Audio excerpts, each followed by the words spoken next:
Mana bir kunim qanaqa o'tadi. Bugun ob-havo yaxshi. Ko'chaga aylanishga chiqdim. Undan keyin esa men yaxshi ko'rgan Bumble'ni olib kunni boshlab oldim. Yaqin kunlarda bizda sal kattaroq syomka bo'lib o'tadi. Shuning uchun ham men muzikani baland qilib Chorsuga yo'l otlandim. U yerda men syomkaga tegishli rekvizitlarni olib olaman. Narsalar ko'pligidan men adashib ham ketdim. Lekin menga kerakli narsalardan faqat shularni topdim. Oldin men kartadan pul o'tkazish imkonsiz deb o'ylardim. Hozir bularda terminal ham bor ekan va men kartadan to'lov qilib oldim. Ishlarimni tugatib, men o'z uyimga ketdim. Chunki anchadan beri Umarxon jiyanimga ovqat qilib bermoqchi edim. Lekin kelishim bilan kerakli masalliqlarni olish esimdan chiqqanini tushundim va srazu buyurtma qo'yardim. Kelishi bilan esa men yaxshi ko'rgan tovuqli steak qildim.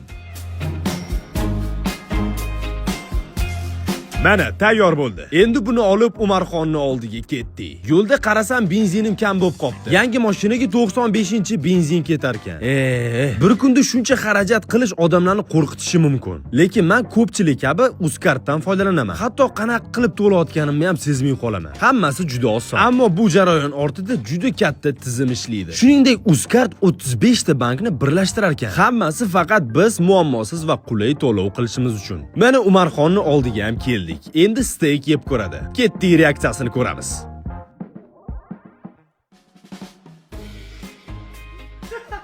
Qalay chiqibdi, zo'rmi? Zo'r. Nima tayyorlab beraysan keyingi safar? Sushi. Sushi. Sushi kutmoqchi bo'lsanglar 10 ming like yig'inglar. Like bosinglar. Пока. Uzcard bilan qulay yashang.